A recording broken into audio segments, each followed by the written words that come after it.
And I want to do that because my consciousness shifts quite a bit.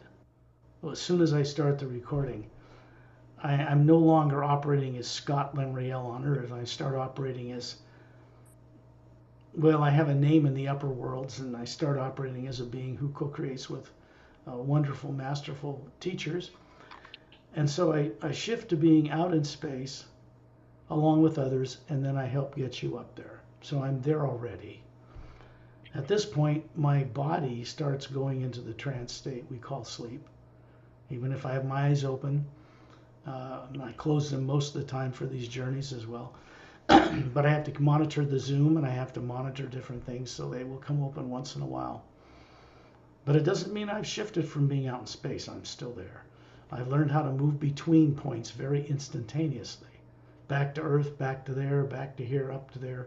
I'm trying to get you folks. Here's what I'm trying to do. I'm trying to get all of you to remember how to see places and planets and beings and dimensions that you once knew how to see, that over a long period of time, several billions of years and many lives, gradually the ability to do this was either given up or suppressed by yourself for some reason or another over a long period of time. Or beings caught you and do this thing that they do in suppressing your ability to remember who you are. That's where implants come into this. But implant removal and implant reviews, like the primary implant, is just the first step. After that, we go on the long distance journeys like we're doing today, because that's where the higher faculties that you need to become and be or return to being a co-creator with the source itself, that's where that comes into it on these journeys. To gain back those higher faculties, we have to go above the void, back towards the source, at least to the Hue Expansionary Academy, at least to Satnam's realm, the realm of the Atma, where we came from. At least there. Because then what we're doing, any negative nature we have, any implants, any subconscious stuff for billions of years is turned off by friends of ours from other worlds. They know how to do this. They're Galactic Alliance personnel, sometimes master teachers. Some of these master teachers are male and female couples. Some of them are single, but in this case, there's always a couple that will hang around or stand behind you and make sure that nothing negative goes with this. It just gets turned off with your body when it goes to sleep. And all we're doing, because of my voice and the way this works, is helping you to go out of the body like you do every night. Except this is fully conscious. This is out of body travel. It's not astral travel. Many people think of it that way because they don't know better. There is no such thing as astral travel. If you find yourself in the astral plane in a dream flying around, it means as an Atma, you have become awake, running that body in that plane, and the memory is brought back to your body on Earth. But it doesn't take place here. It's not productive to, in a sense, pull apart an astral transparent body from the physical and call it astral travel. Really what a person is doing is moving themselves as an Atma from a focus on the physical body to the astral dimension.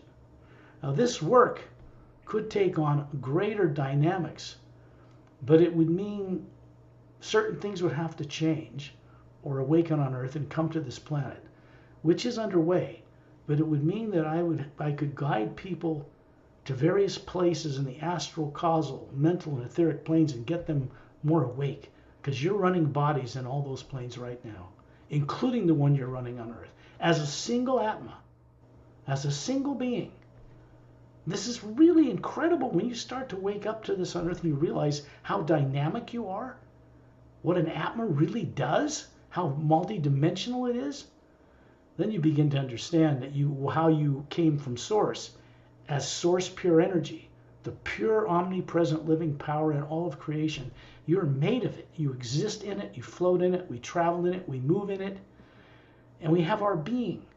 People get so locked into focusing inside Earth's atmosphere growing up because of the way institutions and religions and politics are.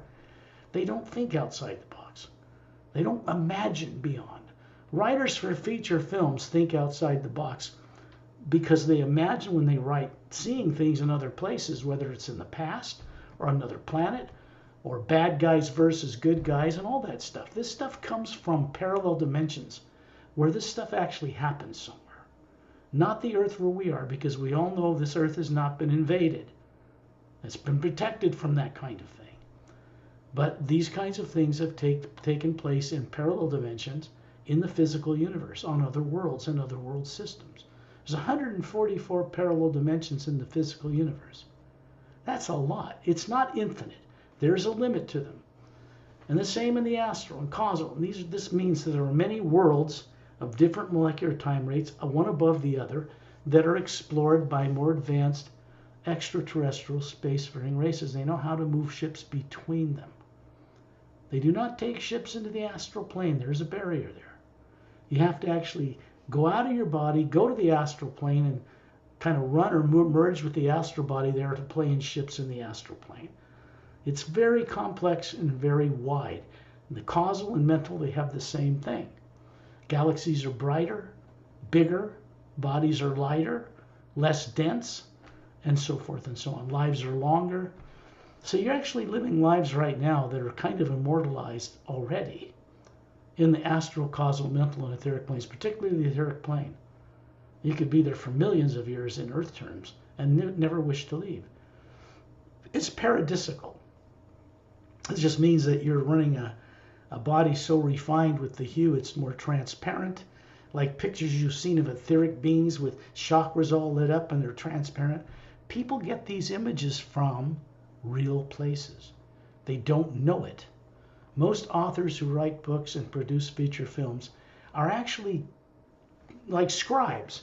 Star Wars came from 5 million years ago, far, far away in another galaxy. That's how Lucas wrote it. And I know from as an author, you get into a trance state where you're really out of your body looking at this stuff down the past time track. And then you write stories and become billionaires because it's great entertainment. The idea of the Force is really the idea of the omnipresent hue. They called it midichlorians in Star Wars, little microscopic creatures that communicate with us between the omnipresent Force and us. Those don't exist. There's no midichlorians, it's direct. It's the Atma, you, hovering above a body or around it, sending an energy beam to the pineal gland, the center of the brain, that runs the body and gives it a charge to get up and move and walk and heart beat, lungs breathe and all that. Otherwise, a human body just doesn't even activate. It just withers away and dies. It has to have us running it, or it doesn't work.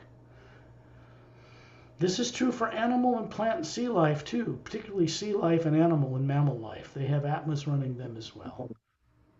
Now, the reason I bring this up is not to tell anybody that they have to be like a vegetarian or something. I am, but it's to let them know that we are supposed to respect and help other forms of life that we claim we love evolve. That was our original purpose in coming into the lower worlds. If you're a zebra, a giraffe, or a whale, we're supposed to be helping those Atmas. In other worlds that are normal, they're telepathic. Most of them have vocal cords, and nobody kills them. This is not the way we're meant to be. Changing a world like Earth into something that's real, that is normal, compared to like other worlds out there, is going to take, quite literally, a vast host of beings not from Earth to intervene here and gradually help people recover, because people on Earth don't remember who they are, what they are, how they got here, what they used to know. They think this is my only life, I'm going to heaven. No. There is no such thing as a heaven that exists for believers in faith who claim they're saved. I don't care what the religion is. And then they sit there their whole life and will not change at all. How they eat or anything else, they do not change because they believe they're already saved. Why would they change? They don't have to. Some religions, maybe Buddhism's a little more far along in this way. I think some of the monks are vegetarians, probably. I don't know that, or how they are in Thailand, but in some parts of the world. And they generally travel between here and the mental plane, which is traveling up a number of higher dimensions. That's pretty evolved. But they don't generally go above the void into the higher worlds because The format of that religion says there's nothing beyond the void. This is a problem. It was my privilege to guide a few Buddhist monks on these journeys beyond the void, because it helps them understand what's possible. And with their discipline, they can go much further, and that can help the whole world.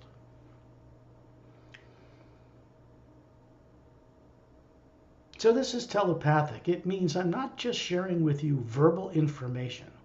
No. I'm actually a channel of the omnipresent power, the Hue, with other very masterful beings. So it actually turns this awareness on in you as I'm speaking. That's part of the journey. Preparing you to have the understanding awakened so that when you go where we go, you have a greater understanding and comprehension, the ability to simply know things. You cannot become a knower instead of a believer through a series of steps up a ladder like initiations. Those end once you step into the worlds above the void. And then we have to chart our own course. With Satnam and other beings, we have to contribute co-creatively in those upper worlds. If we expect to return there and be established there and be free beings, not be trapped in unconsciousness, not run bodies without awareness of how we got there, then we have to contribute something back to the source. Each one of you, just like me or Pari, has a unique energy signature as a spherical Atma. Unique in all the universe. There's only one of you. And when it goes back to source, it just naturally contributes its unique experience over billions of lives back to that source. And it helps that source change the way the lower worlds are run. It has been relying on us to return. And the problem is, people in the lower worlds have not been returning in hundreds of billions of years. So everything stays static. It stays the same. Sadistic lower worlds, good and bad, torture this, torture that, kill this, war that. It might be entertaining to some beings, but the only beings I know of that find that entertaining are tyrants, or very negative extraterrestrial races, or beings in other planes below the void that are negative, and there are many. Wars and police forces exist in the astral, causal, even in the mental plane. You get to the etheric, very little negativity mixed with matter, or what you would call molecular energy there. So, but it's like a place you're supposed to develop to and then have the inspiration to go across the void back home. And it takes some work to get people in the etheric plane of body form that's run by an Atma that's got bodies in all the planes, to get them to want to see what's beyond the void, to know themselves completely. A masterful being knows that they're running all the bodies in all the planes if they have them. And they're not unconscious while they're running them. They're masterful simply because they aren't trapped in the illusion they're a body. They enjoy them, they run them, but they don't think they are one. This is the difference. We've never been a physical body ever in several hundred billion years on any planet anywhere, no matter how evolved it is, transparent, levitation, you name it. We have never been one of the genetic bodies that were developed so that Atmas like you could run them and gain experience in different planes, different dimensions, different parallel dimensions. This is something we're supposed to be consciously aware of because we are capable of it.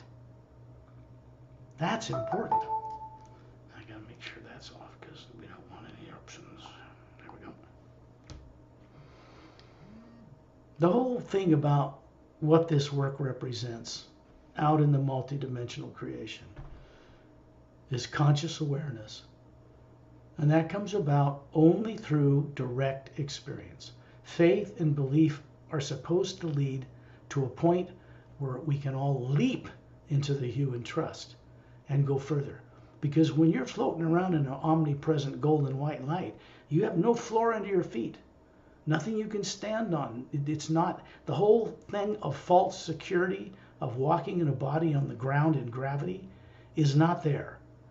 So we have to recover our ability to trust ourselves as spherical energy beings, that are not DNA or matter or molecules or atoms, and to be able to move around in the omnipresent power. Spaceships from high advanced worlds move through that omnipresent space out there that appears black to us when we look at Hubble Space Telescope images or any of that, because human eyes on Earth, two-stranded DNA eyes, normally cannot see into a high enough frequency so it appears black to people, even in photographs. When we get out of the body and we go where we're going, it appears like that is all the white golden light everywhere. And it's just vast. Little galaxies far apart from each other create electromagnetic fields turning on their axis. And the field around them, what we call the toroidal or zero-point energy field, or the aura, is what allows them to float where they are in place in this omnipresent power that's below them, around them, up above them, extending out further than you can perceive. And it's the same way in the astral and causal mental planes. We know this is a multi-dimensional creation. This thing we call God, this supreme being stuff that's thrown around on Earth by people who don't know a thing about what they're talking about. They don't understand it. They just pray to it. They're told to pray to it, and then they're saved. But there is no heaven in the lower worlds that are permanent, no matter if it's any particular religious belief system. These semi-heavens exist where people go temporarily, but they're not allowed to stay there. And there's a reason for this. Eventually they're moved out or kicked out or encouraged to leave and go back to Earth and get another body, usually with no memory, which is wrong. Because if you have the wisdom of the universe in you as a being, and it's awake, when you go to somewhere like Earth running a body, you want that wisdom awake in you so you can make the right decisions from the wisdom of all your background. You come to an Earth with no memory, you're going to make nothing but mistakes because you don't have access to what you should know to make those right decisions. Even myself, I rely on Satnam entirely. Not as a burden to him, but I've surrendered my own will to someone like that because he's a master teacher, personal guide. But he doesn't have a physical body. He doesn't have a body in the lower planes. He doesn't have any negative nature. And yet he runs the first major division above the void, what people would call heaven if they could get there, certainly. But there are no physical bodies there. The bodies that are made of light that look physical, even dressed, are mock-ups. They're projections from the white core of the Atma. It's good to know this. It's good to be aware of it before we go on the journey, because it means you're creating an anchor. It's a negative pole. I don't mean negative and positive like good and bad, but it's a grounding point for the positive pole, which is above the void where you normally actually live. And it creates a doorway so that we can bring back this energy of ourselves that is not negative in nature and never has been, and superimpose that, bring that down over the body on Earth, that consciousness, that brain, that aura, that energy field that surrounds it, so we can bring enlightenment to the Earth consciousness. Then we become a doorway, a channel for this pure energy, this consciousness that people pray to, they call divine spirit. But they don't know what it is. They don't consciously know what it is they're praying to. It's a belief system. That is not the proper end result of where faith and belief should lead. It should go by some miracle. It should cross paths with the first sound behind creation we know of as the first half of the word human, and then it should leap back into the ability to leave the body and travel the multiverse by direct experience. This is how we become enlightened. There is no other way. It can't just be dropped on your head while you're sitting in a restaurant, unaware and unconcerned about changing anything, because it can't be dropped on your head. There's not a master teacher in the whole creation that will drop God realization or enlightenment on your head. We have to co-creatively put our own effort into reacquiring this, waking it up. It's long dormant, asleep in people on Earth. You got 8 billion people on this planet, and maybe 25 million or 30 million out of 8 billion that are potentially boots on the ground. And there's some of them, like you, are boots on the ground right now because you're aware of it. So it will come through you. This is not a person. It's not a being controlling you like psychics, like you're a channel for some discarnate being somewhere. I do not work with Turelian or any of the Galactic Alliance or the Master Teachers or Satnam or Agam Purusha or any of these beings as their channel. They would never tolerate that. It would be breaking the highest spiritual law to do so. But they will work telepathically with me in communication being to being. That's true co-creation. They don't take us over. That's what tyrants do. No, we don't want that. So we become more aware that we can communicate and be communicated to by such beings because they're telepathic. The truth is, so are you. You always have been. Whether you know it now or very confidently or not is not the issue. The fact is that long ago, before we even started playing in the lower worlds, we were all telepathic. And we still are. So when we go on this journey, there is an energy field that surrounds your physical body. In psychic circles, they would call it the aura. Or they would say it's a thin band of different colors close to your body.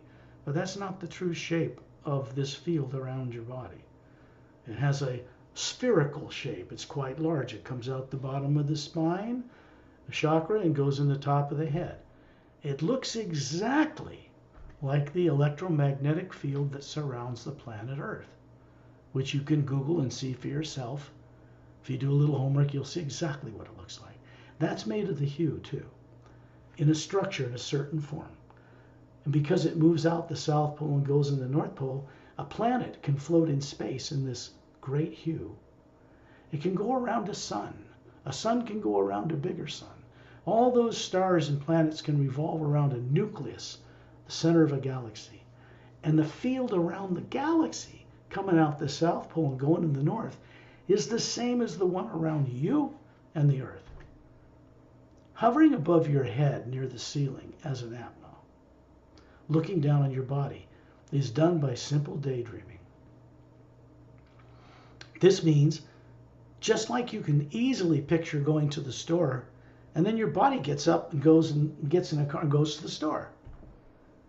But it doesn't happen until you first visualize it. And visualization is not made up in the human brain like people think. That limits them to being grounded to the earth and never get out of it. The imagination, what we call imagination, is the ability of the Atma running a body to see into the multiverse, see what it's imagining. Not just down the street to the store, to a beach, or get on an airplane. Off planet, other worlds, other beings, other dimensions, higher realities. This is the capability an Atma has. Each one of you has always had this. It's not something you will learn in the infinite future. Oh, I got to immortalize my body. You've already done that long ago, many times.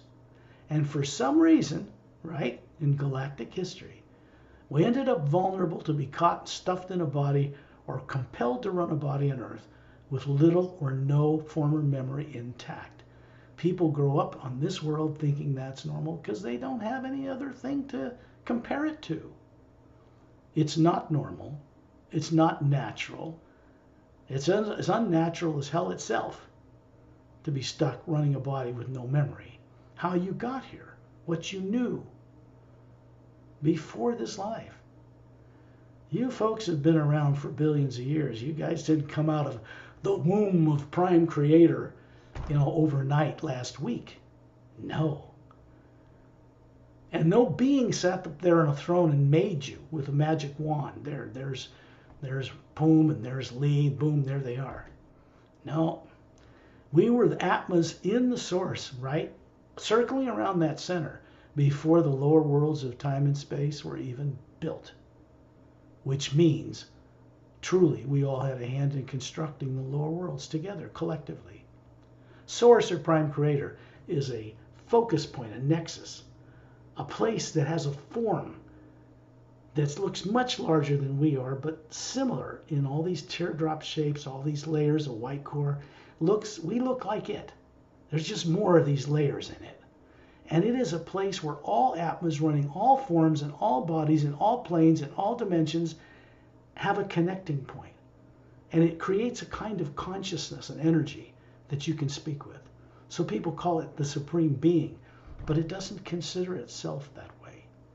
And it never commanded us to worship it. Be like worshiping yourself. So, but what it does insist on, and what we all insist on from the beginning, is that we understand the source by direct experience and respect it. Because when we're respecting it, we are respecting every atma in all of creation, every way through time and space, through the upper worlds and the lower worlds, everywhere. And when we go and experience other worlds and other beings, we naturally respect them because we're coming from that understanding. It is required for us to be free beings and co-creators with the source, which is our destiny. We're meant to do that. That we respect all life. And to respect all life, we have to know it personally.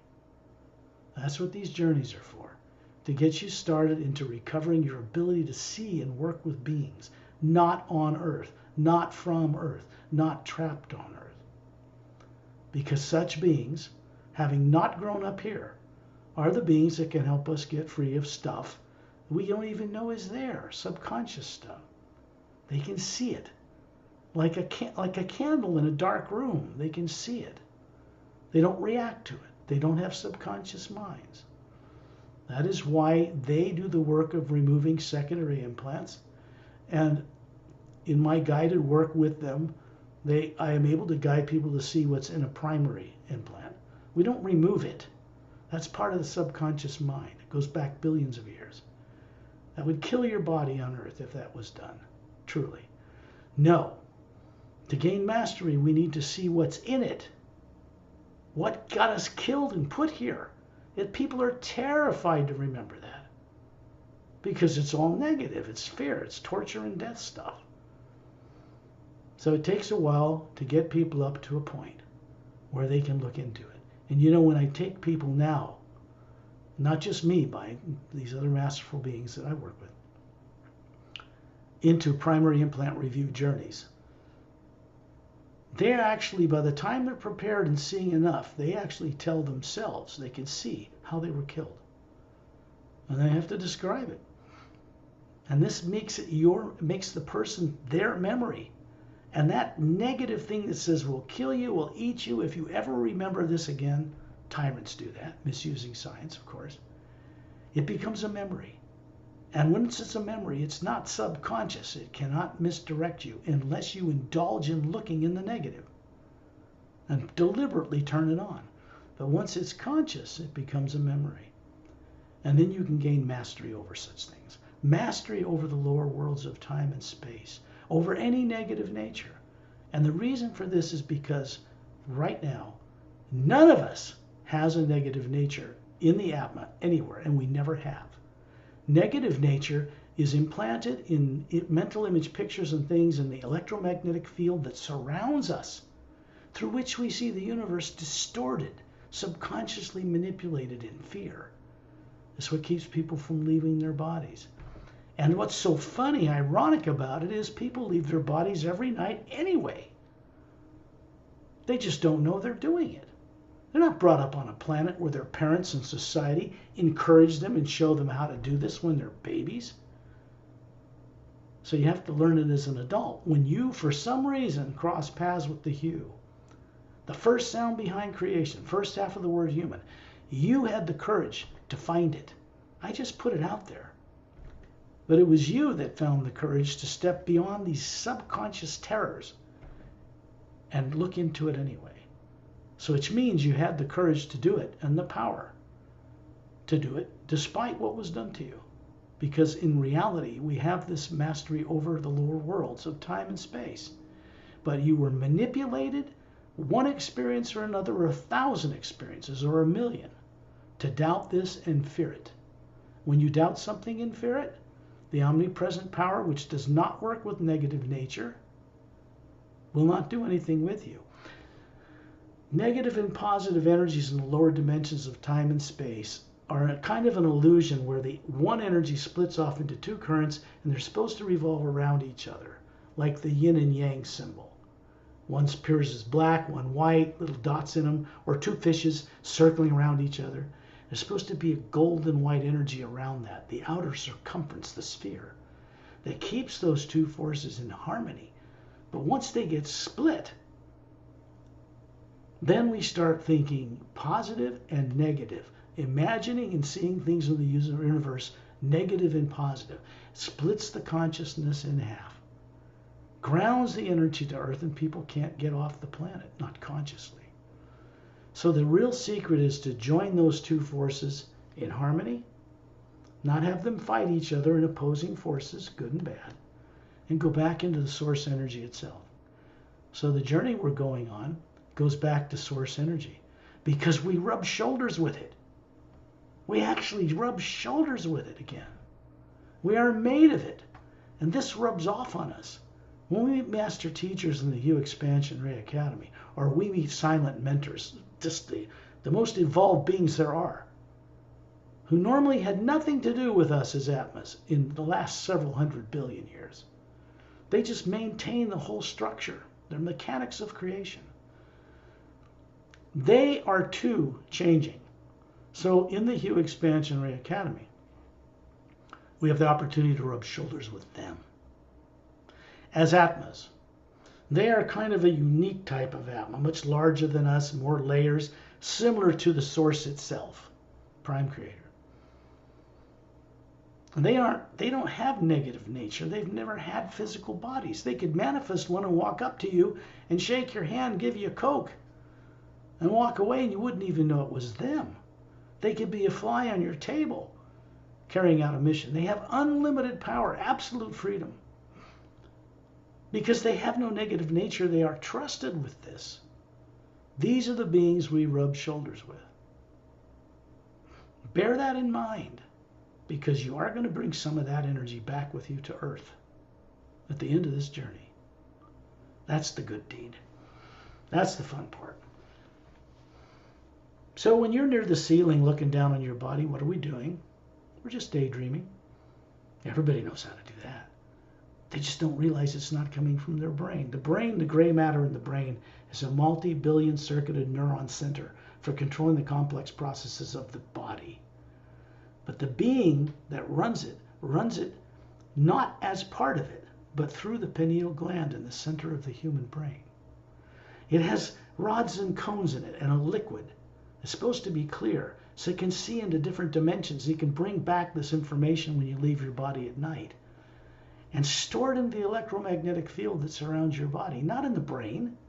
So when you look out and you start imagining what was my journey like to Satnam's realm, you see an image of it out there in the electromagnetic field. It's not an engram. It just shows you what it looks like so you can focus on it, and the omnipresent hue that surrounds us takes us there. It is the one power that moves all things. It is the one living force that manifests whatever we imagine. When we imagine, we're actually seeing something somewhere that exists. We're not making it up in our brain. Understand, the information, the stuff that's revealed in these 4 books, The Savior's Agenda, The Emerald Doorway, Guardians of the Ancient One, and Journey to the Center of the Universe, is not a journey to the center of the physical universe. So naturally, you want to make them into feature films, commercially successful. And there's a process to go along to get that done. This was in the beginning from this work from day one. That industry has great potential to bring a great volume of the hue into this planet's atmosphere, which is what we want. We only need 150 million people worldwide, or boots on the ground, so pretty much aware of this, out of 8 billion to change the face of an entire world. It's not a big percentage. We're not there yet, but we're heading in that direction. So when you're up near the ceiling, you're floating between 2 other beings. One's a male, one's a female. They're showing you a body form, looks to be about 36, got a Galactic Alliance uniform on it. It's got a little galaxy, a silver galaxy in the right chest area, I guess. A 4-sided, gold-sided pyramid with a quartz crown above the the big bulge in the center of the galaxy, and above that, in a triangular formation, 3 cobalt blue stars. So that's a galactic alliance symbol. And it's really a symbol for multidimensional reality, not just like Zetronomy 1, the headquarters world of the Galactic Alliance, which is located near the central core, not in it, near the core of the galaxy. There's also higher levels of Zetronomy 1 in parallel dimensions. It's just big, mind-bogglingly big. And more advanced races, including many of them human, know how to travel and craft between them. So the Galactic Interdimensional Alliance of Free Worlds, which has more than 450 million spacefaring races involved, many world systems, out of 450 million world systems, not one system, are located in a number of levels within the physical universe before you get to the astral plane. Now, this is the kind of thing that advanced races, ancient, billions of years old, that aren't on Earth today, know how to do. So you can imagine what they could do in sharing with us should they ever be asked to land all over the planet. You can imagine what would happen. The energy they are, that they consider normal, you would consider them like angels or masters. You'd want to prostrate yourself on the ground. This would be wrong. They just channel a much higher energy. So we need to get our energy up to where we can walk shoulder to shoulder with them, because that's part of what disclosure has to do. If people are scared to death and they're biting their teeth and looking at all these ships land all over the planet, at least they have enough courage shaking in their boots to go up and greet someone from another world instead of run in terror, which they would do right now should ships land here. They'd be shooting each other and everybody else because of subconscious negative misdirected drives. So we want to help people get rid of these fears, this core fear they have about leaving the body, about death. Get over this core fear that they're not a body, they've never been one. Get that awake, and you can awaken the entire being. Get that process started, and we're well on our way to recovering what we were made to forget before we were born here with no memory. Because that is most certainly not normal. And every one of you knows this. Down deep, everybody does. It's not normal. Earth is one of the planets that has life, 100 years if you're lucky? It's a planet that has the least length of life of any that I've ever been on. Most humans have 4-stranded DNA. And those that have 2 that are on Earth are far more evolved than people here, because they know they're not the body they're running. Big difference in IQ and intelligence. And when you're near the ceiling, hovering there is a sphere of light between these two. You're seeing a body form that you're projecting because your negative subconscious mind is turned off right now. You're seeing a body form that looks to be about 36, well-dressed, perfectly handsome if you're a man, perfectly beautiful if you're a female, flawless. And the being standing beside you is showing you the same thing, and the body forms they're showing you actually look that age. In their real bodies they have, asleep right now in a seat in a lounge on the Emerald Star cruiser stationed in the ice rings that circle the planet Saturn. Space is occupied, folks. Highest classified people know 80 races of extraterrestrials have visited here. Some of them, very few, actually interact with them. Fear of one of these kind races coming and taking us over is the only thing that's kept presidents in this country and elsewhere from full disclosure. Full disclosure is not just telling people extraterrestrials exist. Hell, everybody knows that. Just watch a space movie, Star Wars or anything else. Dune, Avatar. Where do you think these people came up with these ideas? They never learned it in school here. It's not in their brain. They can't make that stuff up with what they learned in college on Earth. I couldn't make this stuff up. I couldn't create it to save my life. It had to come from my journeys and adventures which I had the skill to write down, put in book form that will benefit people on earth. And I had a lot of help. There was not much support, and still isn't on this earth, for people being enlightened, truly. It's frowned upon, or people are afraid of it. All the gurus that have come out of India and everyone I've ever investigated generally, mostly do not know about the sound that will take them across the void. They know about om and ooh, sounds you can make with the lips without moving your tongue.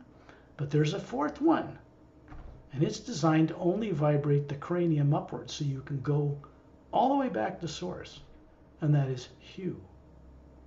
They don't know it. They don't teach it. At least yet. A few teachers out there that pretty much are not exposed to the public very much, who teach this, do it privately generally with people.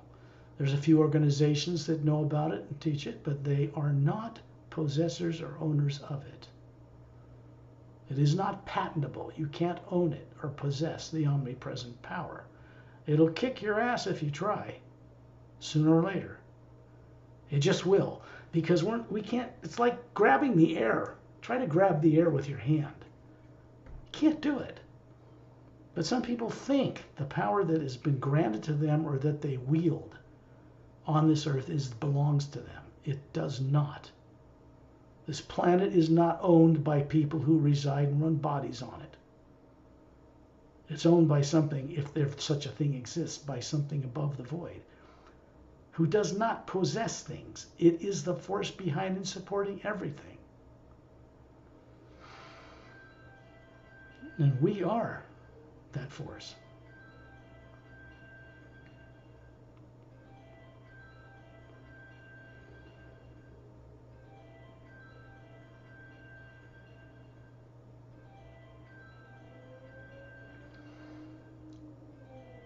Isn't it funny how people are? People on Earth are ancient. No human being, any race represented on this planet, whether they're Thai or Burmese or Japanese or Chinese or African American or Caucasian, some people call tall Nordics or tall whites, come from other worlds. They all originated in other planetary star systems out in our galaxy or other galaxies long ago. Human beings represented on Earth are not new. None of them evolved on Earth out of the primordial seas or from dinosaurs that turned to birds that became suddenly humans sprang out of the ground. No. That's not it.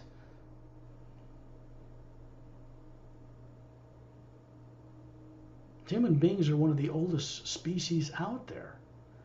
Most of them are far more evolved, even genetically, than we are here. Which means the genetics was altered on people on Earth a long time ago and passed on genetically. Live a short life. You're controllable that way. Tyrants who did that maybe live 800 years when the humans they suppress live thousands. They're jealous. They're cowards. You have to understand this. They do not exist in our solar system on Earth anymore. Little gray abductions were stopped, and a few reptilians that were on Earth in classified bases were moved off this planet out of this solar system more than 25 years ago. 26. And yet people still talk and think that they're still taking place. They aren't. This is preparation.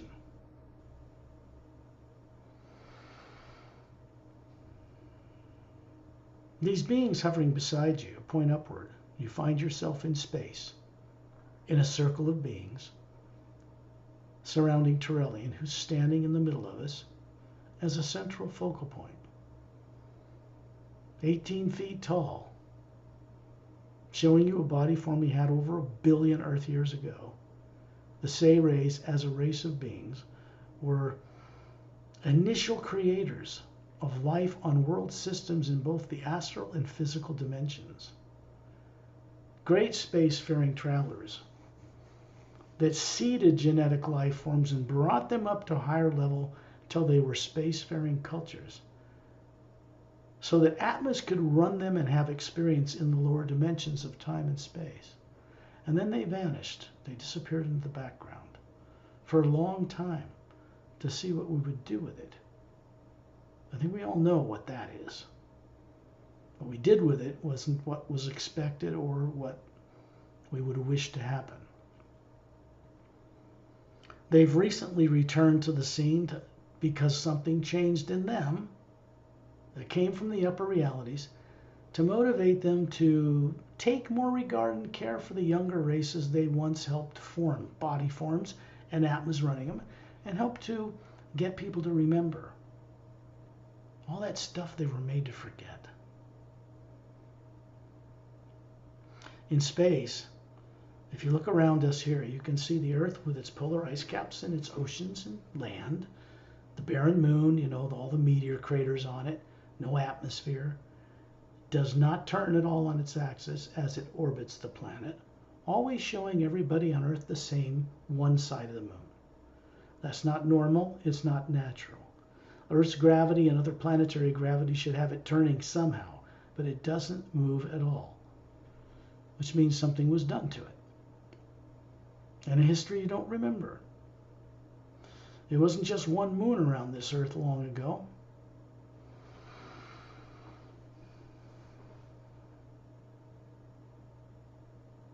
The beings that were standing beside you or behind you or in front of you back on Earth near the ceiling are standing beside you now. A couple for each one of us. They're simply helping keep any kind of negativity turned off for this journey. That's what they do. Easy stuff for them. Piece of cake. Effortless. They don't remove some of that stuff because, okay, let's put it, there's something underway. So at some point, what we call a subconscious mind in people will be neutralized and replaced what is called with the U expansion ray. Carries a certain wisdom from the source that provides beings with the wisdom and knowledge, once they're recovered, to never be vulnerable or trapped again. One-way ticket. It's not two-way. It's one way. Etendin are hovering above Ambassador Torellian with their tails glowing out behind them, standing on their strong legs with their individual big toe and little toes, just like a human. Their hands with a big thumb and little fingers, just like a human, just wiggling them at us, kind of cute and funny like. The long little snout, their big bulbous blue eyes, their pale green, greenish pale skin. It's not wet like a salamander. They're not a lizard. They stand upright on their hind legs. There's an Atma hovering above them. They're master teachers. They're silica-based genetics, not carbon.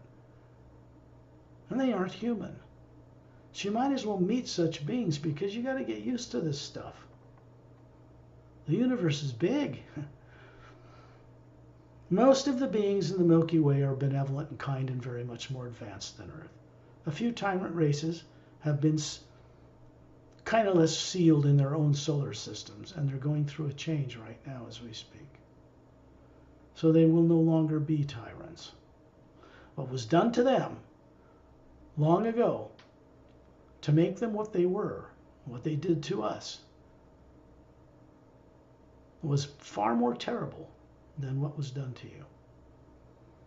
When you understand this, like other Galactic Alliance personnel, yeah, they're vicious tyrant killers, or they were, but at least we don't get caught up in revenge because that just traps us in more negative stuff. Our job is to help change things. Up higher above in space, in this white golden light that surrounds us, which has a humming sound to it, the Atma hears this and sees this clearer than you'd see or hear sound on Earth in its atmosphere. And the whole physical universe makes a kind of a soft rumbling sound, kind of a almost like gentle thunder with no lightning everywhere around us. And it's coming through Satnam, who's standing up in space, high above Etendin, just standing there, Below an hourglass-shaped vortex made of a golden white light, it's a higher form of the hue, the same as the one in space, except it's from the higher worlds. And it's coming down through Satnam's big, beautiful Atma hovering above this being. He does not have a physical body. He's showing you a prototype body that looks human, just like we're able to do. 2 gold bracelets on his upper arms, little white tunic dress from his waist down to his ankles. Strongly built, bare-chested, bald, bronze skin, golden eyes. This is the form he chooses to show us, but this is the being that is the Purusha of the entire Atma plane, first division of the higher worlds above the void, beyond it.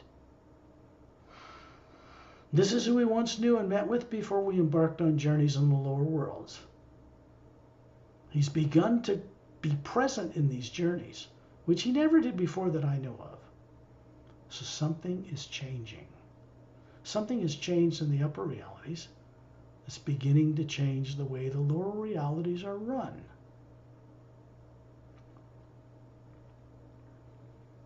Ramu is standing closer to Earth in an orbit around Trellian, Opelum's further out in space to my right, Pari's to my left. There's other beings here like C, who's a little Chinese guy known as the Faultless Guardian. He's standing to the right of Trellian, big Atma hovering above him, about 5'5" or so, short guy, thin, Fu Manchu type of beard, you know, one of these things comes down, and a maroon colored robe with esoteric symbols on it, little esoteric hat. It's a beautiful being. This being has an etheric body in the etheric plane, no lower bodies below that. And he works in the Hue Expansion Ray Academy in that big pyramid where the big tree of life is. He is the senior master teacher that instructs people in that and the use of the tree of life and all of that. He was the first one to volunteer to work when this place was being built. So that's who he is. Galactic Alliance personnel, who are actually Galactic Alliance personnel, the ones that work with us are master teachers. And Galactic Alliance personnel that have bodies, real bodies, on their homeworlds or in these Galactic Alliance spacecraft.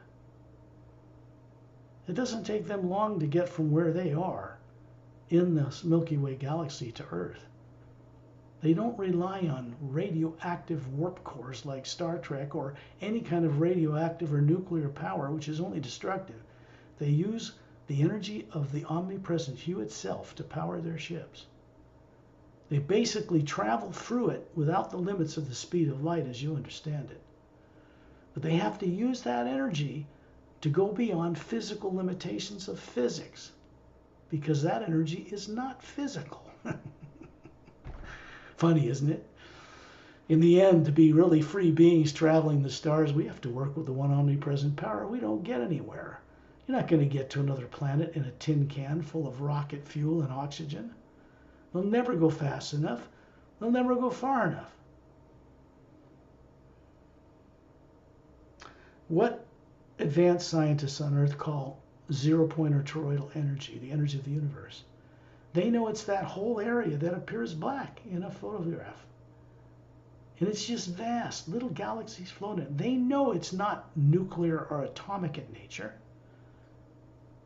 They know there's no atoms in it, just like us. They're going to have to learn on Earth how to work with that. And that's going to have to come from beings who know the technology and how to do it. It has to be given to us, or Earth's never going to get there. We have to work with other more advanced races if we want to play among the stars. And we have to be able to leave our bodies and go back to source while our bodies are alive if we want to be truly enlightened.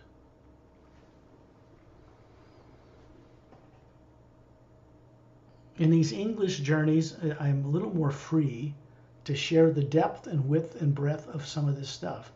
Because when Pari does such a great job of translating into Thai, we have to pause. She does more. Pause is just normal. We still get the job done. But in this way, you're getting a lot more.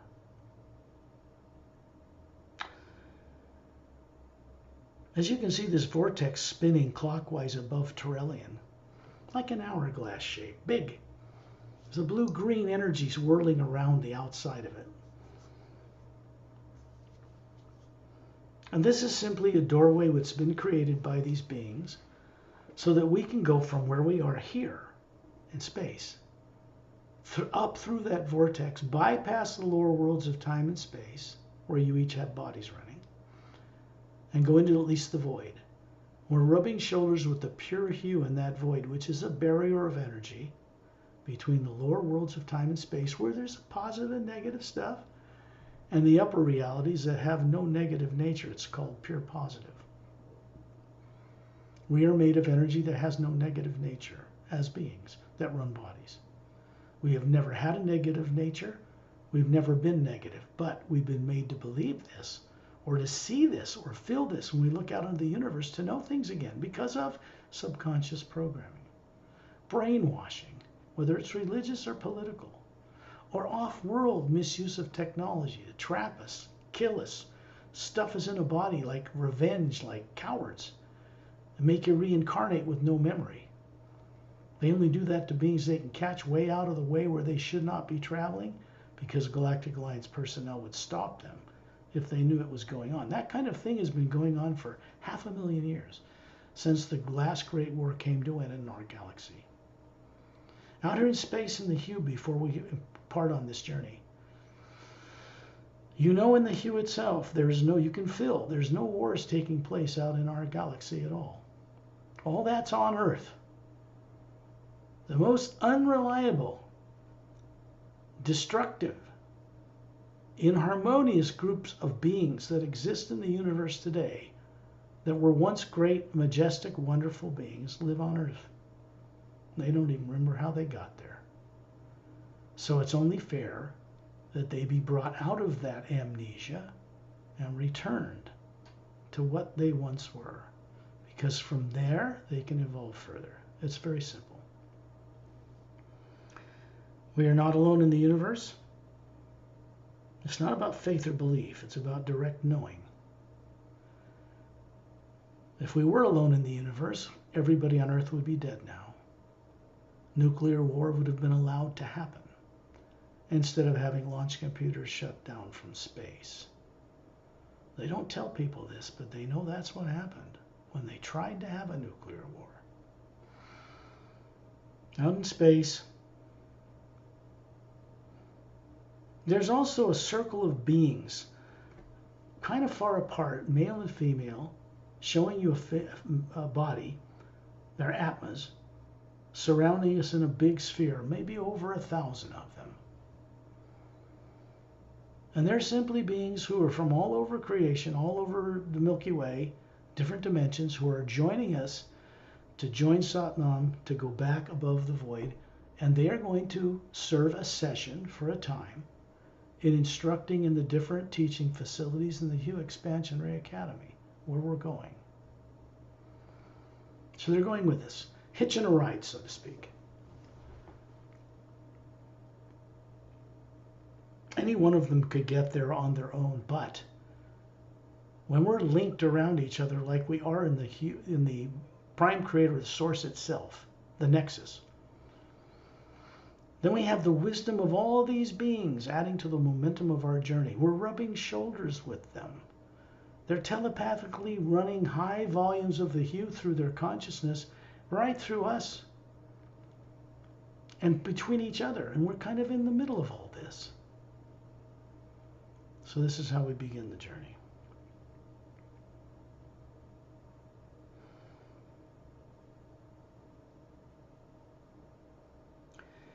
Turelian has his two thumbs up with closed fists, and there's a brighter golden light around them, like a small sphere of light just radiating. It's coming through the Atma he is, from the white core down through his physical form he's showing you. You know, and it was immortalized. It means that they just dematerialized it and stored it in one of the teardrops of the Atma. And when he wants to manifest it and show it to you as a real looking solid form, he just draws on the omnipresent hue, fills the form, and shows it to you. When he's done, he puts it away. He doesn't have the burden of feeding it or going to the bathroom or anything like that. There are beings who have joined us here out of body that have bodies that go to the bathroom and eat food and all that. But they generally also have an organ in their system that when they eat food, it turns it into light and then manifests it in all the nutrients the body needs. The more advanced human forms do not go to the bathroom because they draw their energy right from whatever it is they eat or from the source itself. Eating for them is a pleasure. It's not required. That is freedom. That's freedom each one of you once knew, long ago somewhere, in some form. Which means you don't have to re-experience, you don't have to experience it for the first time to understand it. You need to recover that you once did it. He's creating through an energy coming down through this vortex, which is a brighter form of the hue, surrounding us in a kind of an oval, transparent golden light, still brighter than the hue in space. And then we're moving upward, following Satnam as he recedes further up into that vortex and disappears up in the middle of it. And we suddenly find ourselves up in the middle of it, hearing the sound change inside this vortex from the sound of this soft thunder to a high note of a flute. It's playing a hauntingly beautiful melody and it's drawing us upward.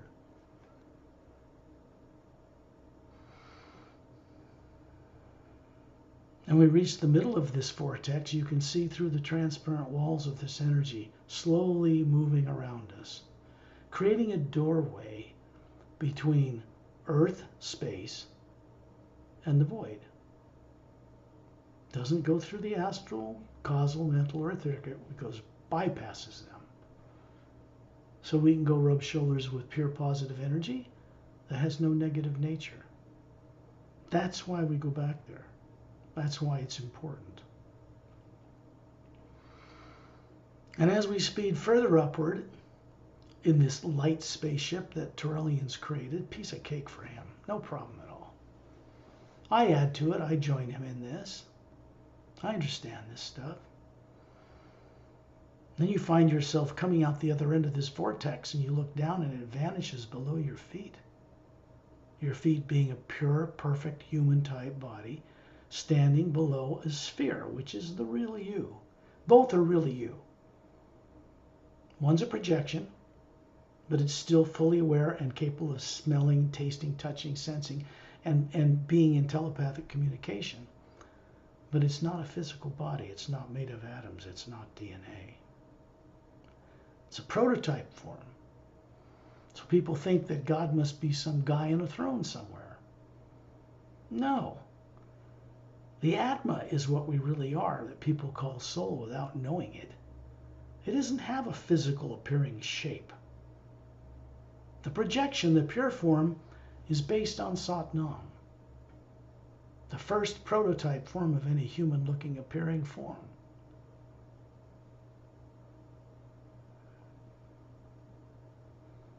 When you look around you now, you are in a pale blue, brilliant luminosity, but I call it pale blue to describe the texture of light. And it's everywhere around us in this sphere of beings, this oval light sphere like a spaceship. You can't see any solid form anywhere, no buildings, no palaces, no masters floating around, just this endless sea of light.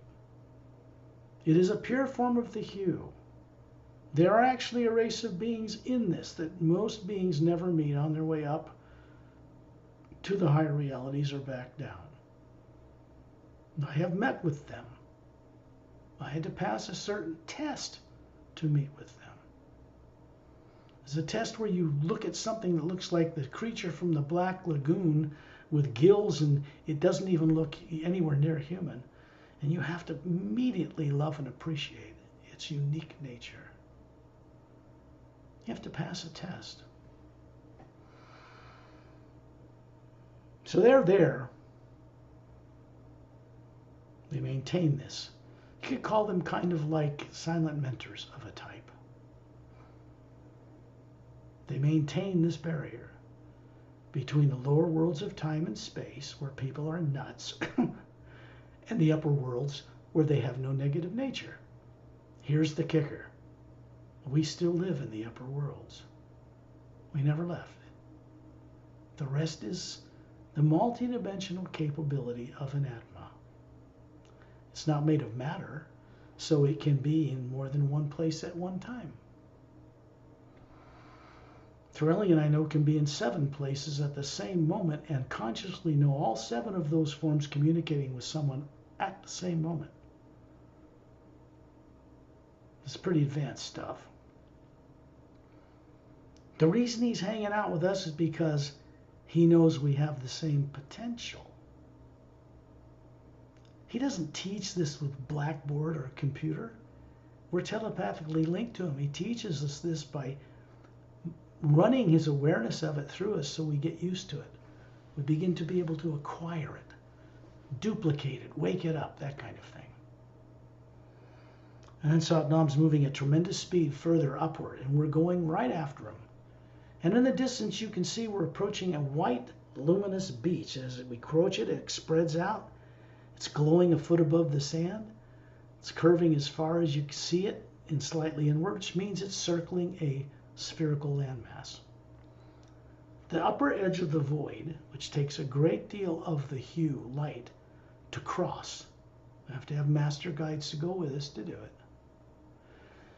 We are now approaching the shore of a realm where all beings and animals and plants and things can work together from the whole lower dimensions, swap bodies, shift atmas from one to the other, and learn by direct experience what it's like to be an eagle, or a wolf, or a cow, or a dolphin, or a million other types of conscious living, what you would call animals who are far more evolved than humans. You can trade places with them there. It's vast. So you see this ocean glowing. And we find our toes wiggling on the sand. And you reach down, as Satnam's showing you, pick some of the sand up, you realize it's little round polished diamond-like crystals, glowing, each one separately. And that just dissolves in your energy hand, goes up to your smiling face, into the white core of your being, makes it brighter in all the layers. This is a gift from Satnam.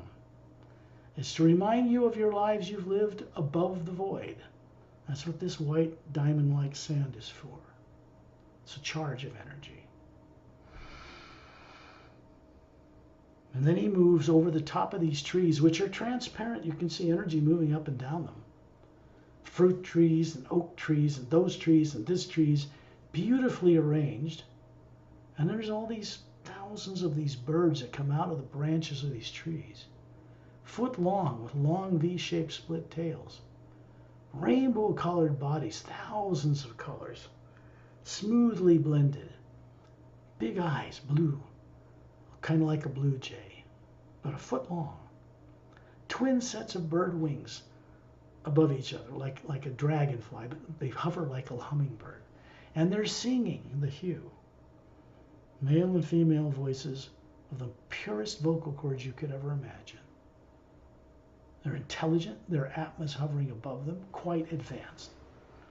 And they actually sing the energy together to maintain not only the void, but this atma realm as well. They're kind of kindred to silent mentors, right? And then they part and go back to the trees. They just gave us a greeting, because they would sound like millions of men and women's voices singing the hue on multiple levels. And then as it blends into a single whole humming tone, they go back to the trees. Their job is done. And we move over the top of the trees until we look in the distance and see a diagonal, snow-covered bluestone mountain range. Bottom right up to the left side of our view. There's a fountain below our feet. It's a botanical garden, 15 feet across. Scalloped edges, white stone, like moonstone or ivory.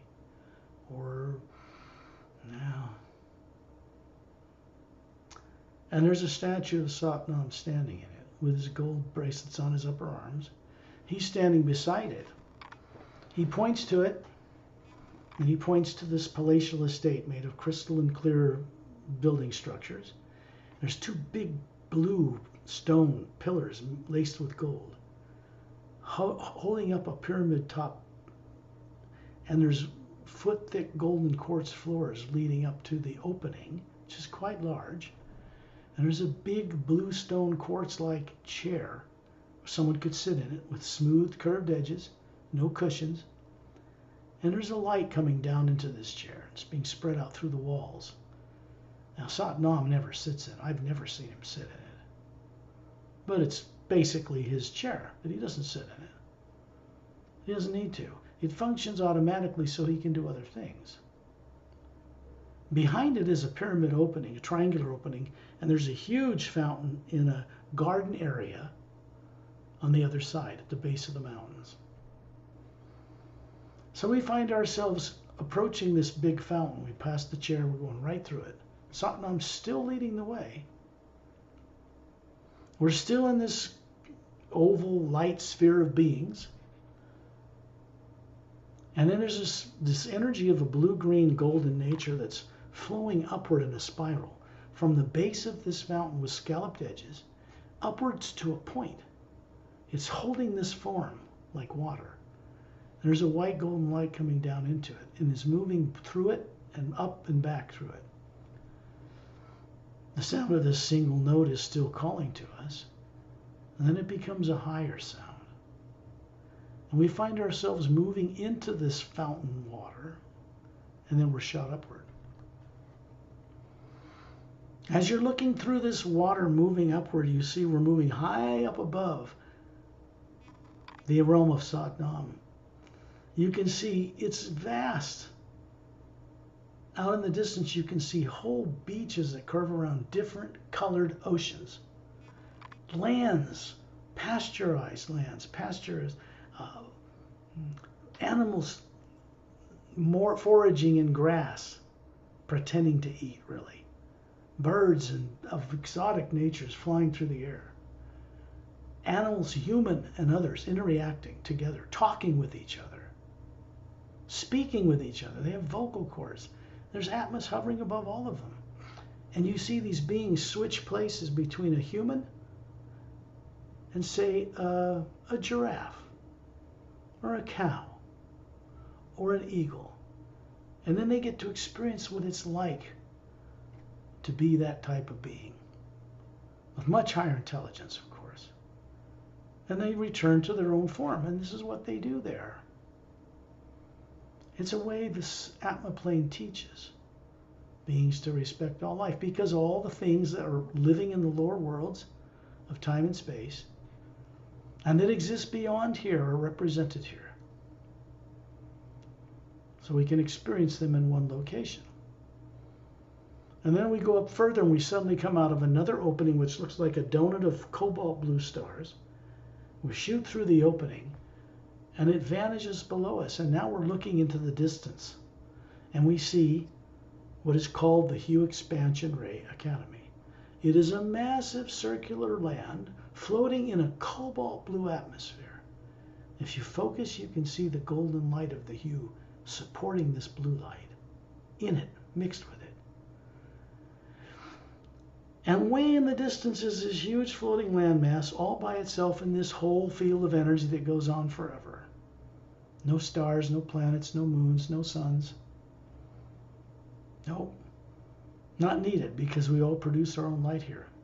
The mountains, the vortex, the Hue Expansion Ray Academy, what's on it, is all held in place by silent mentors. They are the ones who maintain form, mechanics of creation. When we look at the center of this land, there are 6 snow-covered mountain peaks, way into the center of it. Blue stone, kind of snow-covered. It surrounds a white island, circular, and a blue-green luminous lake. There's a blue glass administration tower that comes up from that island to a oval sphere, an administrative center, and up to a minaret point. There's a fountain in it. There's no statue of Satnam here.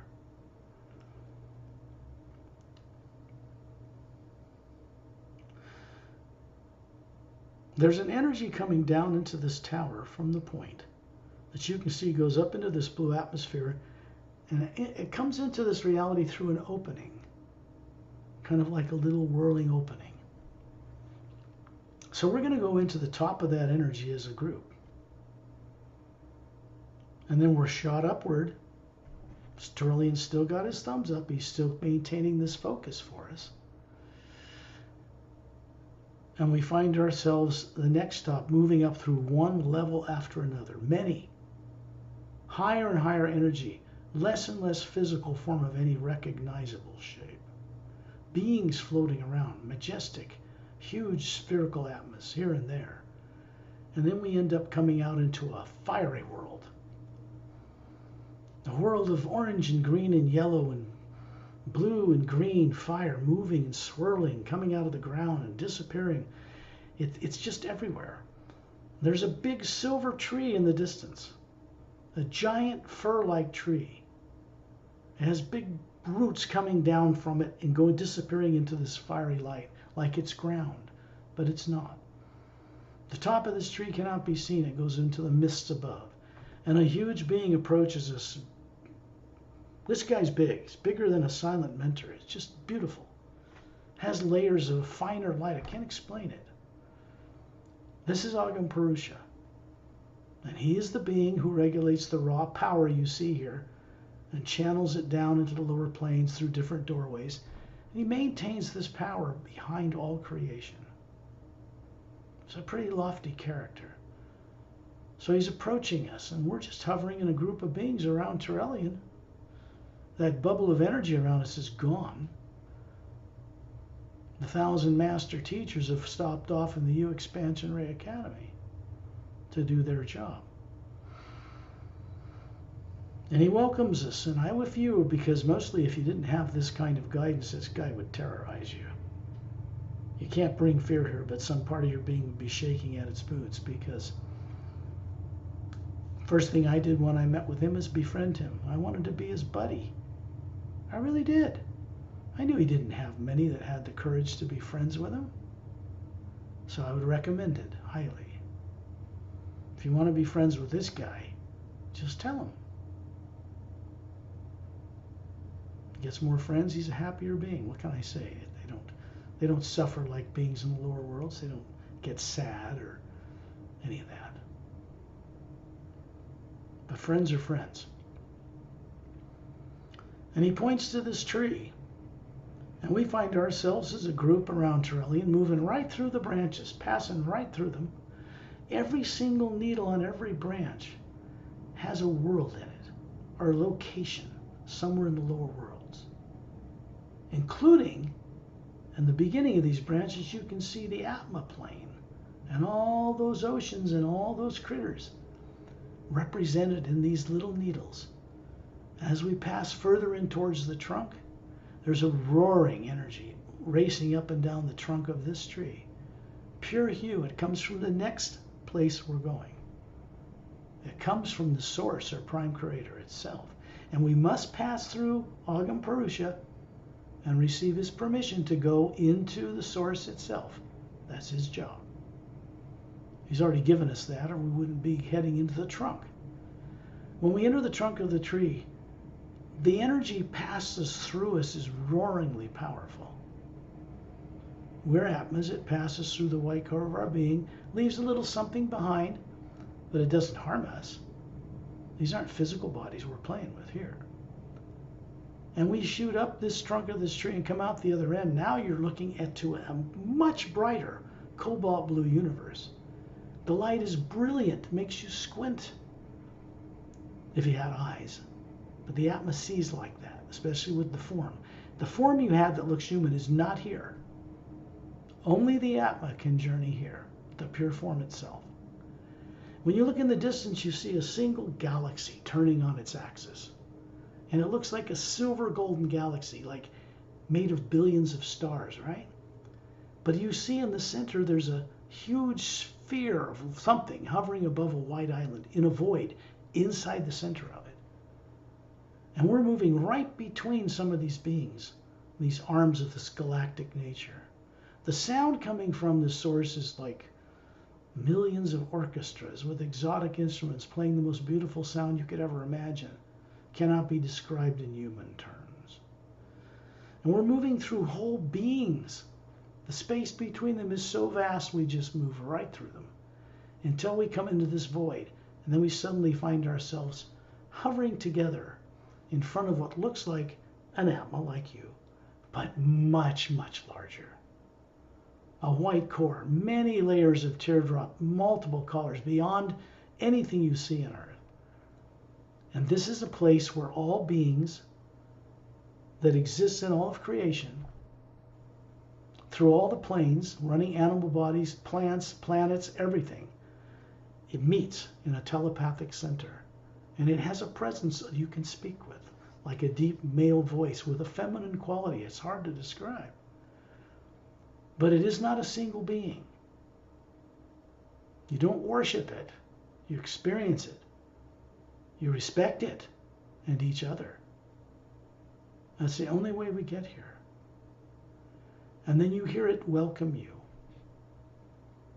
It has a little joke. It says, about time. Because to it, there is no time. And we've been playing around the lower worlds unconscious for billions of years. So a return to this center is important because we begin to become conscious co-creators, trustworthy with this source energy. And we're going to bring that knowledge, that understanding back with us to Earth. And we find ourselves suddenly out on the western roadway of the Hue Expansion Ray Academy, many planes below here. We cannot stay in the source energy long. It's too far removed from running physical bodies, and they would perish if we stayed too long there.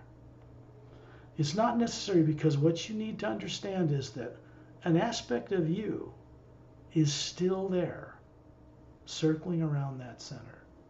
Never left.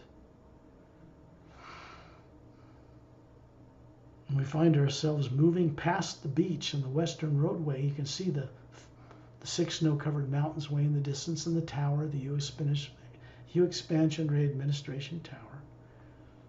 And we're going out into the ocean until that whole Hue Expansion Ray Academy dwindles to a point and disappears. We're going way out into this pure energy. This was created between the 6th realm and the top of Satnam's realm. It's a teaching facility, as you know. The teaching facilities like the one Light C inhabits is down the western roadway, the first turn to the right, and there's a big silver tree inside it. It's connected to the big tree of life up in Agam Purusha's realm. It's a doorway between the two. So it's a teaching facility about respecting all life, right? And Master Light C is quite adept at getting this across to people. So we're out in this ocean of light. And Terrellian, we're circling around. I just open, he was moving our hands, and we open up like a spinning drain of blue, luminous water. It's not water, because that ocean that surrounds the shore of the Hue Expansion Ray Academy is not water. And neither are we, physical matter. And then we find ourselves dropping down peacefully right down this whirling vortex until we come out above the planet Zetranami 1, located near the galactic center of the Milky Way galaxy. A big world, 4 times bigger than Earth. Beautiful light coming from the atmosphere and from the golden colored ocean and sands that surround several continents because it has no polar ice caps. There are 3 worlds the size of Earth circling and orbiting it, with domed cities on them, pyramid shapes and crystalline structures, landscapes and garden waterfalls you can't believe they're way beyond Earth. And then out in the distance you can see we're approaching the planet, but we see that it's these planets, the big one and the 3 moons, are circling or orbiting a trinary sun system. 3 suns. Big blue one, big young hot white giant, big yellow one, brighter and much larger than Earth's sun, and a smaller one circling outside of that. This is called a trinary sun system. The reason the planets have no polar ice caps is because of the effect of those suns. So the genetic forms that are on these worlds are far more evolved than on Earth. And we see ourselves hovering above a long, white, glittering dome, translucent, almost transparent. Thin pyramid shapes, waterfalls, rock waterfalls, and garden trails between. Out in the distance, you see the curve of a golden beach and a luminous golden ocean. The water's glowing because on normal worlds, H2O glows. It's charged with the hue. So the waterfalls will have a glow. There's beings walking around, and we're going to go right inside the top of this dome with Turelian and hover near the ceiling to look down on the meeting of the Galactic Alliance Council, the Galactic Interdimensional Alliance of Free Worlds. There are 5,000 men and women, all different kind of races. Some human, some bipedal, not human, snake-like skin, all kinds of things. Many humanoid and human types. Atmos hovering above all of them. They're standing up from their white leather-like chairs in 15 tiers of white marble flooring that circle a disc-shaped blue stage about a foot thick. Turelian's standing on it. And they can see us hovering up there. They know we're there. They represent 450 million world systems, these 5,000 people. They've changed since Turelian first made his appearance here before them. This is where I met him, here. And he is woven into the chronicles of the Sayre's Agenda book. There's a special technique section at the back of that book dealing with this and the hue. What we do on these journeys goes considerably beyond what's revealed in those books, but they are a series of steps that lead to where we are now. Turelian is opening he's just standing there, and he opens his hands, and this big book appears in his hands. There's a white golden light coming down through the top of the dome, of course, from where we just came. And the book's like 8 feet long. I mean, this guy's big. He's 18 feet tall, 6 feet long, and he opens it up. It's got this blue gray metallic pages made of some kind of metal. He flips open the pages, and there's these hieroglyphic golden letters moving across line after line. You can't read them like words. And so he tells all of us, if we want to know the truth we were made to forget, just open your heart and let a beam of this energy come off these letters and enter each one of you. This is also being done for the Galactic Alliance Council members as well, whenever he appears, to help them go further. And then we understand it.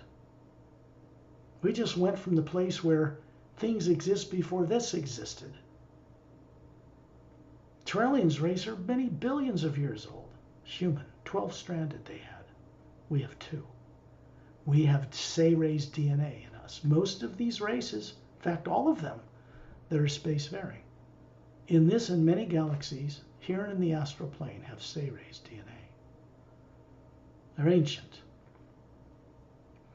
Their teachers are silent mentors. So you'll get the drift of what they're like. And so we get to experience respectfully who these beings are, because we need them if we're going to fix this planet. Without them, forget it. You might as well bend over and kiss your ass goodbye. I'm sorry to say it that way. Without their help, people will destroy themselves. Most people want an Armageddon to happen on this planet, because they think it's going to give them some kind of free reign or free ride to heaven. This is not true. Life on Earth has been destroyed many times in 65 million years, since the dinosaurs, the big ones, were made extinct. Now, that history you once knew. The Sayre's Agenda is about life we're doing now. The Parallel Time Trilogy books are about life in the Galactic Alliance visiting our solar system back 100,000 years ago and what happened. It's a history you once knew. It's a history you need to recover. And we find ourselves wiggling our toes in emerald green sand. Somewhere else. The same physical form you have that you show each other telepathically, and the Atma hovering above it. And there's Ambassador Trellian standing up to his knees in this calm blue-green ocean water. And there's this emerald green beach, big curve, big jungle behind it. And you're out in space looking at this planet, and you realize there's two big continents on this Earth. It is Earth. It's in the third higher parallel dimension, still in the physical universe. Higher molecular time rate. And you can see that this planet Earth has a moon circling it that turns on its axis with atmosphere, little oceans, rivers, dome cities. It's alive, turning on the axis as it orbits the planet, like it should. In the distance, the sun and the billions of stars, the galaxy. But this is a little higher up in frequency, still in the physical universe. Wiggling our toes on the sand comes up, you pick up in your hand, it's just like it was on the white sandy beach around the Hugh Expansion Ray Academy. These little polished spherical emeralds go into your hand, up the top of your head, into the core of your being, out to the green area. It begins to kind of blink on and off certain teardrops. Help you get used to things that are stored there. These have been dormant for a long time, not used. And it goes out through the layers, passes through the outer surface of our being, and then it goes out into the atmosphere of this planet. And then down through the planet and into the core of Earth that you're familiar with. And then it goes into 3 pyramids there and goes out through them into space. So you see, we're being conscious, trustworthy co-creators with Source by helping this happen. You can see in the distance a single snow-crowned mountain. Off to the right in the jungle, several miles beyond us, straight as an arrow, brown, moss-covered, luminous path, and a single dome covering a city, a small. The dome's big, but there's 3 golden-sided pyramids in the back third with quartz caps. A semicircular mountain range with little waterfalls flowing down the sides out of cavern openings that was put there for the aesthetic pleasure of the people who work there. And it goes down into forms into a blue-green oval lake, little ivory-white dome dwellings and little pathways. And in the distance, at the base of these 3 pyramids, is a long ivory dome, kind of, about a third of the size of the pyramids, and that's experimental areas. Opelum's standing on one of the paths. We find ourselves standing on one of these paths in the dome, and he's simply pointing out, waving his hand, his little webs between his fingers, his beautiful pale blue skin, black jet hair black to his shoulders, emerald green eyes. There's little gill slits under his neck, because this body form who he brings here is stationed on Oceania.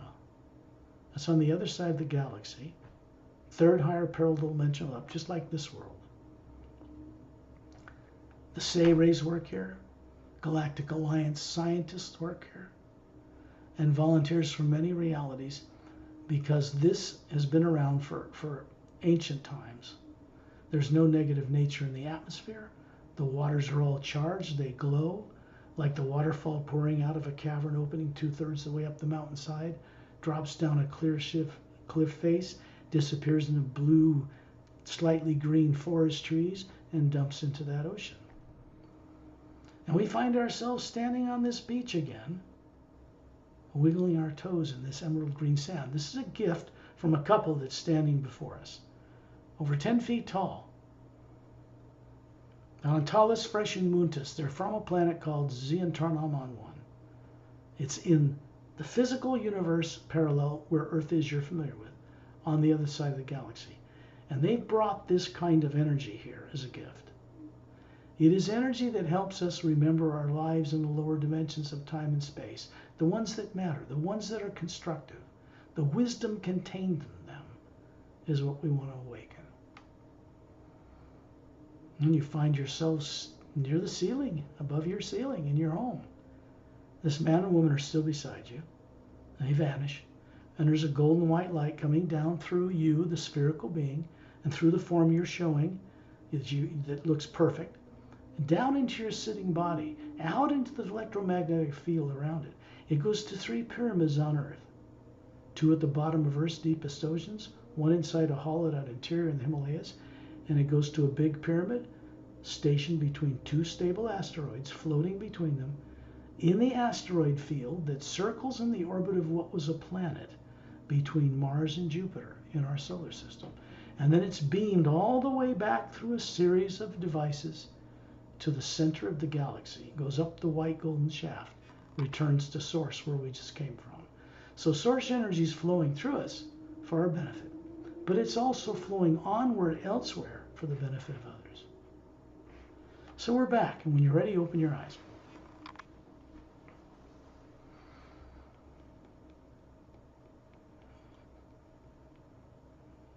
Now I could do this a half an hour, but you'd never gain the benefits you're getting from this one. It takes a little discipline, but you're all capable of it. We're going to endeavor to keep these to an hour. I just haven't been able to do it yet. There's just so much to share with you. The whole point of this is so that you begin to be able to visualize these trips you've been on. Go with a master, whatever one you've met on this journey, and go and explore these things, like some of these animals in the Satnam's realm. You can bring back the awareness of how to really love and respect life. It changes us. If you start loving the atmas that run animal bodies, your consciousness on Earth will change in good ways. I do not recommend that you try to do something like be a vegetarian, overnight or anything like that, because that kind of thing, if you're not, comes about naturally, a little at a time. You just change. You don't have to try to give anything up. I hope everybody understands that. These are gradual, productive, balanced changes. I could say that the hue knows what it's doing, but the source itself and the few dimensions that are above it, we didn't visit today, knows more about what to do with the lower worlds as we return to it to deliver our part in creating a change. It requires us to return because we're part of that God, that supreme being, if you will. Individuals forever within a huge ocean of this same energy. That's what we are.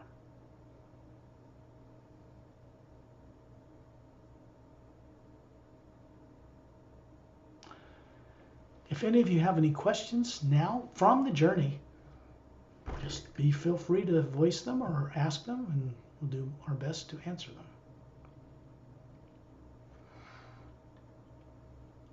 Okay, first I'm going to bring this recording to a close because it's going to be a little bit long.